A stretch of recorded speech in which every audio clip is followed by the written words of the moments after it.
And में जो हमारे मेन दो डिसीज आती हैं, Cushing disease and the Edison disease.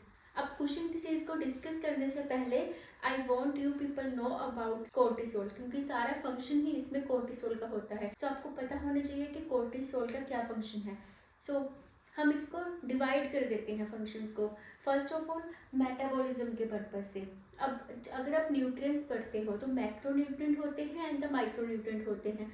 Macro होते हैं जैसे carbohydrates, fats and the proteins, and micro में क्या आता है, आपके मिनरल्स और द वाइटामिन। तो हम मैक्रो को ध्यान में रखकर इसके फंक्शंस को याद रखते हैं। मेटाबॉलिज्म के पॉइंट ऑफ व्यू से ये ये एक होता है कार्बोहाइड्रेट्स। कार्बोहाइड्रेट्स में अगर हम देखें तो ग्लूकोज आता है, तो ये क्या करता है, ग्लूकोन्यूजेनेसिस करवाता है। ग्लूकोन्यूजेनेसिस क्या होता है, जो नॉन ग्लूकोज के प्रोडक्ट्स होते हैं, non carbohydrate products like the non carbohydrate के अलावा कौन से रह गए फिर, लिपिड्स एंड द प्रोटीन्स।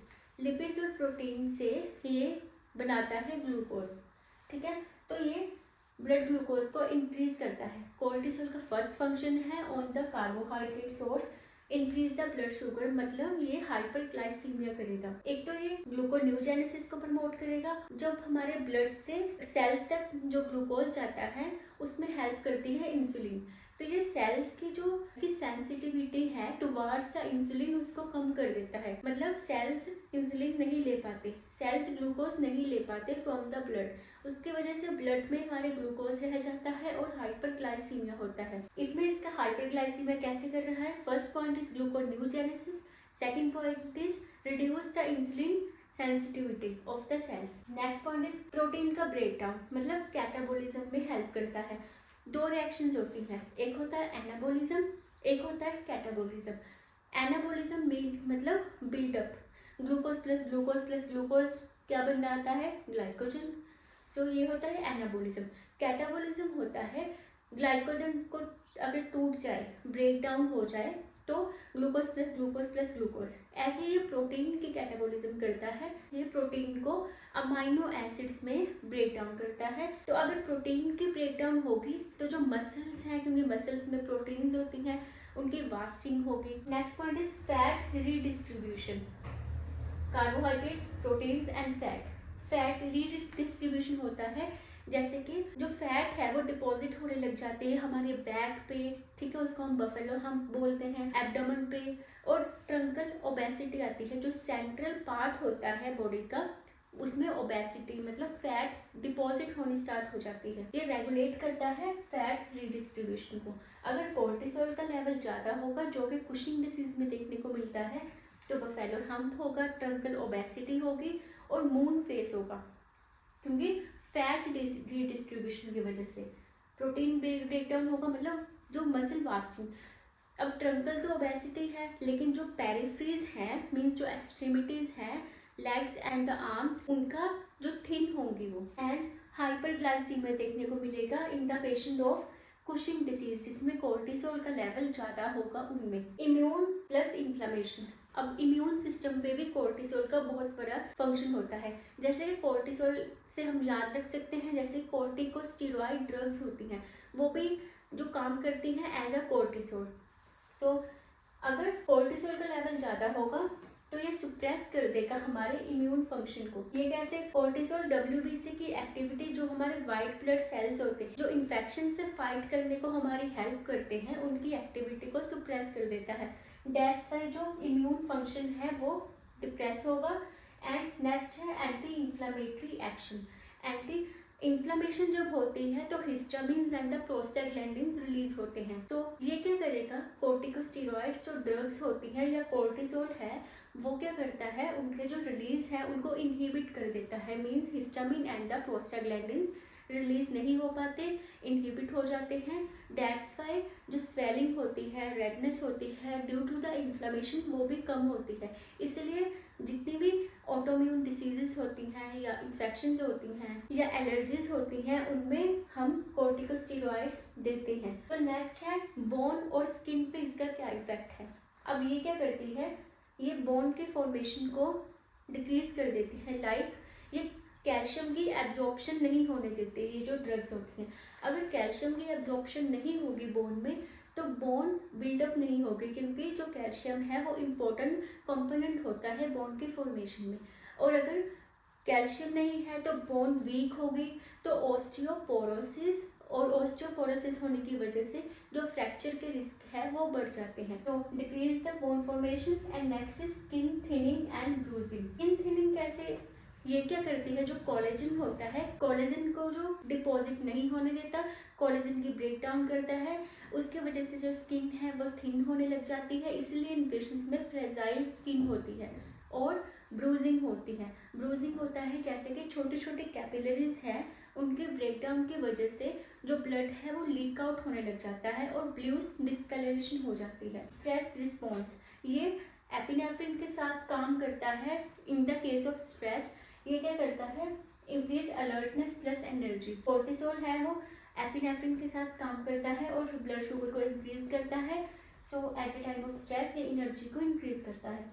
ये मूड को भी अफेक्ट करता है, कोग्निशन जो मेमोरी होती है उसको भी अफेक्ट करता है। और अगर कोर्टिसोल का लेवल लॉन्ग टर्म के लिए इंक्रीज रहता है तो anxiety, depression and the memory problems भी आती हैं। और स्ट्रेस रिस्पॉन्स में इनके साथ साथ जो कोर्टिसोल है वो ब्लड प्रेशर को भी इंक्रीज करता है। दैट्स व्हाई जो पेशेंट कोर्टिकोस्टेरॉइड थेरेपीज पे होते हैं उनके ब्लड प्रेशर को मॉनिटर करना इंपॉर्टेंट होता है। ये क्या करते हैं, जो वेस्कुलर जो कॉन्स्ट्रिक्शन करवाते हैं, वेसो कॉन्स्ट्रिक्शन की वजह से जो ब्लड फ्लो है वो ज्यादा होगा एंड ब्लड प्रेशर इंक्रीज होगा। And next is electrolyte imbalance. Electrolyte में इनका काम है तो सोडियम एंड द वाटर की रिटेंशन रहेगी। सोडियम वाटर अगर ब्लड में ज़्यादा होंगे तो सोडियम के बदले में जो एक्सक्रीट आउट होता है पोटाशियम, अगर सोडियम और वाटर रीअब्सॉर्ब रह रहे हैं, बॉडी में रिटेन रह रहे हैं, तो ब्लड प्रेशर इंक्रीज होगा। एंड सोडियम के एक्सचेंज में पोटाशियम हमेशा एक्सक्रीट होता है from the kidneys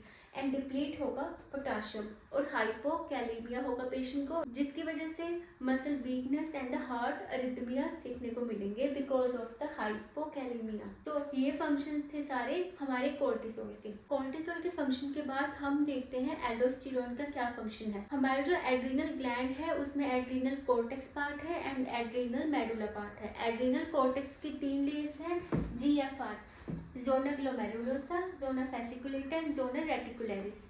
zona glomerulosa secrete कर रही है हमारे मिनरेलोकॉर्टिकॉइड और मिनरेलोकॉर्टिकॉइड में आता है हमारा एल्डोस्टेरोन। सो हम याद रख सकते हैं hormones of the adrenal gland bye triple S. S से सॉल्ट क्योंकि ये रेगुलेट करता है हमारे सोडियम को, एस से शुगर क्योंकि कोर्टिसोल रेगुलेट करता है हमारे ग्लूकोज को, एंड एस से सेक्स जो कि एंड्रोजन रेगुलेट करता है। एल्डोस्टेरोन के बारे में अगर हम बात करें तो एल्डोस्टेरोन जो होता है वो मिनरेलोकॉर्टिकॉइड है एक तरह का। सो ये लिपिड सोलुबल होता है। We can remember the function of the aldosterone by the mnemonic skip. ऐसे क्या करता है ये इसको कंट्रोल करता है हमारा जो रास सिस्टम है। सो रास सिस्टम स्टिमुलेट कब होता है, जब हमारा ब्लड प्रेशर लो होता है। फॉर एग्जाम्पल हमारे किडनीज में जो परफ्यूजन होती है, अगर हमारा ब्लड वॉल्यूम लो होगा, अगर ब्लड वॉल्यूम लो है तो किडनीज में परफ्यूजन जा रही है तो किडनीज सेंसिटाइज हो जाएगी कि परफ्यूजन इज लो। तो वहाँ से जो जक्स्ट्रा ग्लोमेरुलर सेल्स होते हैं किडनी के वो रिलीज करते हैं रेनिन, और रेनिन के जो लास्ट एक्शन है वो स्टिमुलेट करता है एल्डोस्टेरोन को। अगर लेस बीपी होगा और लेस ब्लड वॉल्यूम होगा, वहां से स्टिमुलेशन होके एल्डोस्टेरोन रिलीज करने। ये फर्स्ट एसिस ये सोडियम एंड वाटर की रिटेंशन करवाता है क्योंकि ब्लड वॉल्यूम कम है। तो अगर सोडियम की रिटेंशन होगी तो साथ में वाटर भी साथ ही रीअब्सॉर्ब होता है विद द सोडियम। अगर सोडियम आएगा तो वाटर साथ आएगा। पोटाशियम एक्सक्रीट आउट होगा, पोटाशियम एक्सक्रीशन करवाता है एल्डोस्टेरोन एंड आई से इंक्रीज करता है ये ब्लड प्रेशर को, क्योंकि sodium and water is the main component जो ब्लड वॉल्यूम को इंक्रीज करते हैं और ब्लड प्रेशर राइज होगा। एंड पी से प्रोटोन को एक्सक्रीट आउट करवाएगा ये। इट मीन्स मेटाबॉलिक एसिडोसिस को ये प्रिवेंट करता है। तो हाइड्रोजन ये एसिड बेस बैलेंस भी बनाकर रखता है जो हमारा एल्डोस्टेरोन हार्मोन होता है। ये पोटाशियम एंड हाइड्रोजन आयन की एक्सक्रीशन, सोडियम एंड वाटर की retention. So it was the work of the aldosterone. इसको स्टिमुलेट कैसी कंडीशन करती है, अगर बीपी लो हो, पोटाशियम का लेवल हाई हो, activation of the RAAS system जब एक्टिवेट होगा तो एंड प्रोडक्ट में एल्डोस्टेरोन बनेगा और इनहिबिट कौन करता है इसे? ब्लड प्रेशर अगर ज्यादा हो और ब्लड वॉल्यूम ज्यादा हो, इनहिबिट हो जाता है। ANP जो कि हार्ट से रिलीज होता है, एट्रियल नाइट्रोयूरेटिक पेप्टाइड, एल्डोस्टेरोन की सिक्रीशन को कम करता है। तो अगर हाइपर एल्डोस्टेरोनिज्म होगा, एल्डोस्टेरोन का लेवल ज्यादा होगा, उस डिसीज को हम बोलते हैं कॉन्स सिंड्रोम। एंड अगर हाइपो है तो उस डिसीज में है एडिसन डिसीज। एडिसन में जो एल्डोस्टेरोन का लेवल कम हो जाता है, एड्रिनल इनसफिशिएंसी। एक बार हम रास सिस्टम का ओवरव्यू देख लेते हैं। Renin, angiotensin, aldosterone system. So firstly like in the haemorrhagic condition, जहाँ पे बहुत ज़्यादा ब्लड लॉस हो चुका है, या in the hypotension condition, blood pressure low है। सो हमारी किडनीज के पास ब्लड जाएगा तब तो वो परफ्यूजन होगी वहाँ पे। तो परफ्यूजन से किडनीज को पता लगेगा कि blood volume is low because perfusion will be less. तो किडनीज के पास सेल्स होते हैं कुछ, जक्स्ट्राग्लोमेरुलर सेल्स बोलते हैं उनको, वहां से रिलीज होता है renin. In the low perfusion condition kidneys release करती है रेनिन को, वो एक एंजाइम होता है। रेनिन, रास सिस्टम से फर्स्ट वर्ड आ गया रेनिन। नेक्स्ट है एंजियोटेंसिन, जो लिवर होता है वहां से रिलीज होता है एंजियोटेंसिनोजन। तो ये प्रीकर्सर होता है, ये यहाँ पे कुछ एक्ट नहीं कर रहा, इसकी कन्वर्जन होती है आगे। तो रेनिन क्या करता है, एंजाइम क्या करते हैं, कन्वर्ट करते हैं। तो रेनिन एंजियोटेंसिनोजन जो कि लीवर से रिलीज हुआ है उसको कन्वर्ट करेंगे एंजियोटेंसिन 1 में। तो एंजियोटेंसिन 1 है जो आगे कन्वर्ट होगा एंजियोटेंसिन 2 में। जो लंग्स है वहां से सिक्रीट होता है ACE, that is angiotensin convertase enzyme. ये क्या करेगा, एंजियोटेंसिन 1 को 2 में कन्वर्ट कर देगा। अब जो एंजियोटेंसिन 2 है, हमारा जो मेन मोटिव है ब्लड प्रेशर को अप लेकर आना, ये क्या करेगा, फर्स्ट फंक्शन है इसका, हमारे एड्रीनल कॉर्टेक्स के पास जाएगा और मिनरेलोकोर्टिकोइड जो कि एल्डोस्टेरोन है उसको रिलीज करवाएगा, क्योंकि एल्डोस्टेरोन का फंक्शन है सोडियम एंड वाटर की रिटेंशन करना, इससे जो ब्लड वॉल्यूम है वो इंक्रीज होगी, एंड पोटेशियम को एक्सक्रीट करना। तो एल्डोस्टेरोन नेक्स्ट फंक्शन है ये वेसो कंस्ट्रिक्शन करवाएगा, हमारे ब्लड वेसल्स जो कि डायलेट है अभी उसको कॉन्स्ट्रिक्ट कर देगा और blood flow will be increase, blood pressure increase होगा इससे। एंड थर्ड वन इज ये हमारे ब्रेन में जाएगा और ADH जो हार्मोन है जो कि पोस्टीरियर पिट्यूटरी में स्टोर है वहाँ पे, उसको रिलीज करवाएगा। ADH की फुल फॉर्म है anti diuretic hormone. Anti means oppose करना डायूरेसिस को। यूरिन आउटपुट इससे डिक्रीज हो जाएगी और ये अपोज करेगा, एंड इसका दूसरा नाम है वेसोप्रेसर। अगर यूरिन आउटपुट को ये अपोज करेगा तो क्या होगा, जो ब्लड का वॉल्यूम है दैट विल बी इंक्रीज। इन सभी के फंक्शन से at last blood volume will be increase and blood pressure will be high. So it is the RAAS system, renin, angiotensin, aldosterone system. ये सारा रास सिस्टम है जो ब्लड प्रेशर के लिए बहुत इंपॉर्टेंट है। सो इससे आपको एल्डोस्टेरोन का जो रोल है वो बहुत अच्छे से क्लियर हो चुका होगा। सो नेक्स्ट हार्मोन आता है जो third layer of the adrenal cortex secrete कर रही थी, that is the zona reticularis. Zona reticularis secrete करती है DHEA, डिहाइड्रो एपीएंड्रोस्टेरोन हार्मोन, और ये वीक एंड्रोजन होता है एक तरीके से। और जो एंड्रोजन होता है ये प्रिकर्सर होता है टेस्टोस्टेरोन का एंड द एस्ट्रोजन का, जो कि हार्मोन रेगुलेट करते हैं reproductive functions and the sexual functions. Come to the functions of the androgen.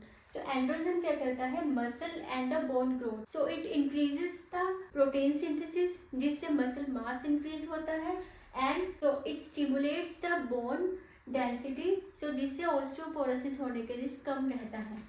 Next is erythropoiesis, means RBC की प्रोडक्शन। ये स्टिमुलेट करता है बोन मैरो को to produce the more RBC। Anaemia से प्रिवेंशन करने में भी ये हेल्प करता है। Next is male development. So male के जो सेक्सुअल ऑर्गन्स होते हैं during the foetal period like the testis and the prostate, उनकी डेवलपमेंट में हेल्प करता है। नेक्स्ट इज लिबिडो को रेगुलेट करता है एंड द रिप्रोडक्टिव फंक्शंस भी परफॉर्म करता है like the spermatogenesis. It is the function of the androgen. Basically females में भी एंड्रोजन पाया जाता है, बट अगर ज़्यादा अमाउंट होगी एंड्रोजन की then hair growth, increase hair growth जिसको बोलते हैं हिर्सुटिज्म जैसे सिम्टम शो होने लग जाते हैं। सो बेसिकली रिलीज तो करते हैं गोनेड्स और द जोना रेटिकुलेरिस, बट जो रेगुलेट करता है ACTH हार्मोन, और दूसरा हार्मोन जो रेगुलेट करता है गोनाडोट्रोपिन रिलीजिंग हार्मोन या ल्यूटेनाइजिंग हार्मोन्स, ये भी है जहाँ से एंड्रोजन रिलीज होता है, जो गोनैड से testis in male and ovaries in female. But हम इसमें ये कवर करेंगे in the adrenal portion. Hyperandrogenism में हमारे पास एक कंडीशन आती है, उसका नाम है congenital adrenal hyperplasia. Congenital means ये बर्थ से ही प्रेजेंट होती है और जेनेटिक होती है। इसमें एक एंजाइम की डेफिशिएंसी होती है जिसकी वजह से जो एड्रीनल ग्लैंड है उसका साइज बड़ा हो जाता है। Hyperplasia means number of cells increase कर जाते हैं और कोर्टिसोल और एल्डोस्टेरोन का लेवल कम हो जाता है, बट जो एंड्रोजन है उसका लेवल एक्सेसिवली हाई होता है। बिकॉज ऑफ इट कुछ न्यूनेटल फीचर्स देखने को मिलते हैं इसमें। फीमेल्स में क्या होगा, एम्बिगस जेनिटेरिया देखने को मिलेगा, मीन्स क्लाइट्रोमेगैली। मेगैली जिस वर्ड के पीछे आ जाता है means enlargement, fuse लेबिया। So in the mails precocious puberty देखने को मिलेगी लाइक द अर्ली प्यूबर्टी। सो इसमें एक सॉल्ट वेस्टिंग क्राइसिस होता है क्योंकि यहाँ पे एल्डोस्टेरोन का लेवल कम है। सो एल्डोस्टेरोन हमारे ब्लड को, जो blood volume and the blood pressure को रेगुलेट कर रहा था, सोडियम एंड वाटर की रिटेंशन करवा रहा था। तो अभी यहाँ पे जहाँ पे क्राइसिस आ जाता है उसका मतलब है कि सीवियरली लो हो जाना किसी चीज का, मतलब डेडली लो। एल्डोस्टेरोन का लेवल कम होने की वजह से vomiting, dehydration, shock and hypotension के सिम्टम आते हैं। It is a congenital adrenal hyperplasia जिसमें हाइपर एंड्रोजिनिज्म होता है। एक टर्म आती है विरलाइजेशन। तो इस कंडीशन में विरलाइजेशन होता है। So what does it mean, increase the male characteristics like the masculine characteristics females में प्रेजेंट होंगे और मेल्स में बहुत ज्यादा मैस्कुलाइन कैरेक्टरिस्टिक्स होंगे like the facial growth, facial hair growth जिसको हम हिर्सुटिज्म बोलते हैं, and the deepening of the voice. जो ये सिम्टम्स होंगे प्रेजेंट होंगे in the females in these patients due to the increased amount of androgen. Adrenal cortex के dysfunction के बाद हमारे पास आते हैं एड्रीनल मेडुला के। एड्रीनल मेडुला में सबसे पहला है फियोक्रोमोसाइटोमा। तो इसके वर्ड से ही हम इसका मतलब समझते हैं। फियो मीन्स डस्की या dark. So first of all ये एड्रीनल मेडुला है। एड्रीनल मेडुला में क्रोमैफिन सेल्स पाए जाते हैं। जो क्रोमैफिन सेल्स होते हैं ये सिक्रीट करते हैं हमारे कैटेकोलामाइंस। और कैटेकोलामाइंस कौन से हैं, एपिनेफ्रिन एंड द नोरेपिनेफ्रिन। और जिसमें से 80% एपिनेफ्रिन सिक्रीट होता है and 20% norepinephrine. Okay, adrenal medulla में हमारे क्रोमैफिन सेल्स होते हैं, उनकी स्टेन हो जाना, डस्की और डार्क कलर के वो दिखने लग जाते हैं, उसको बोलते हैं फियो। क्रोमो मीन्स क्रोमियम साल्ट होता है जिससे उसकी डिस्कलरेशन होती है क्रोमैफिन सेल्स की। तो स्टेनिंग की वजह से डार्क और dusky. Cyte means cell. Oma means tumour. Tumour होता है abnormal growth of the cells. तो इसमें क्या होता है, ये एड्रीनल मेडुला के क्रोमैफिन सेल्स का ट्यूमर होता है जिसकी वजह से जो कैटेकोलामाइंस है उनका रिलीज ज्यादा होता है, मीन्स सिक्रीशन ज्यादा होती है। अब कैटेकोलामाइंस का क्या काम था, ब्लड प्रेशर को अप करना, सो हाइपरटेंशन होगा, हमारे हार्ट रेट को इंक्रीज करना, मीन्स टैकीकार्डिया होगा, एंड स्वेटिंग लाइक सिम्टम्स देखने को मिलेंगे इन दिस कंडीशन। नेक्स्ट है हमारे पास न्यूरोब्लास्टोमा। ओके, ये एड्रीनल मेडुला से ही अराइज होता है, ये सिंपैथेटिक नर्वस सिस्टम से। Neuro means something related to nerve, nervous system origin होता है इस ट्यूमर का। ब्लास्ट होता है जैसे एम्ब्रियोनिक डेवलपमेंट में हम टर्म पढ़ते हैं ब्लास्ट, और इमेच्योर सेल होता है जो, सो इमेच्योर जो, this is the nerve blast होता है न्यूरोब्लास्ट। ओमा मीन्स ट्यूमर। तो ये क्या होता है, एड्रीनल मेडुला ये सिंपैथेटिक नर्वस सिस्टम का एक मैलिग्नेंट इमेच्योर, ये मैलिग्नेंट ट्यूमर होता है, malignant tumour of immature nerve cells. So this is the malignant tumour of immature nerve cells which arise from the adrenal medulla or the sympathetic nervous system। और ये most common होता है in the case of children. So childrens में hypertension, tachycardia, sweating जैसे sign and symptom देखने को मिलेंगे in this case. Next is paraganglioma. So ये फियोक्रोमोसाइटोमा के जैसा ही होता है, बट जो फियोक्रोमोसाइटोमा था वो एड्रीनल मेडुला का था, लेकिन ये आउटसाइड द एड्रीनल मेडुला है। So extra adrenal chromaffin sales होते हैं जो सिक्रीट करते हैं कैटेकोलामाइंस।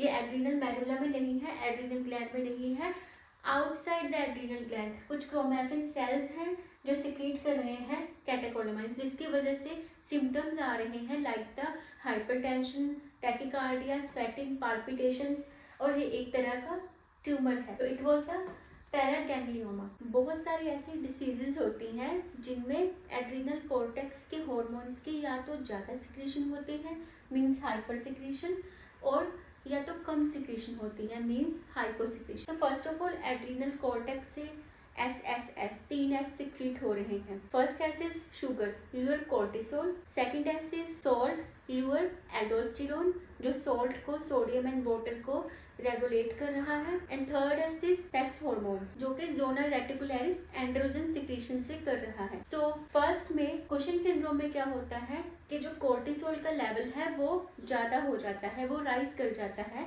मीन्स हाइपरग्लाइसीमिया देखने को मिलेगा इसमें। नेक्स्ट है कुशिंग डिसीज। जो कुशिंग सिंड्रोम है वो एड्रिनल ग्लैंड तक ही लिमिटेड है, मीन्स एड्रिनल कॉर्टेक्स ही इसमें इन्वॉल्व है, लेकिन जो कुशिंग डिसीज है इसमें ACTH की प्रोडक्शन ज़्यादा हो रही है। जो ACTH है वो स्टिमुलेट करता है हमारे एड्रिनल कॉर्टेक्स को, बट ACTH की सिक्रीशन किस कंडीशन में ज़्यादा हो सकती है, या तो पिट्यूटरी ट्यूमर हो, जो ट्यूमर है वो ज़्यादा ACTH सिक्रीट कर रहा है और वो जाकर एड्रिनल कॉर्टेक्स पे एक्ट कर रही है और सिक्रीट करवा रही है hyper secretion of the cortisol hormone. Next is Conn syndrome. ये दोनों थे, जो जोना फेसिकुलेटर लेयर है और वो सिक्रीट कर रही थी glucocorticoid, that is the cortisol. This is the zona fasciculata. अब नेक्स्ट आ जाओ मिनरलोकोर्टिकोइड्स पे।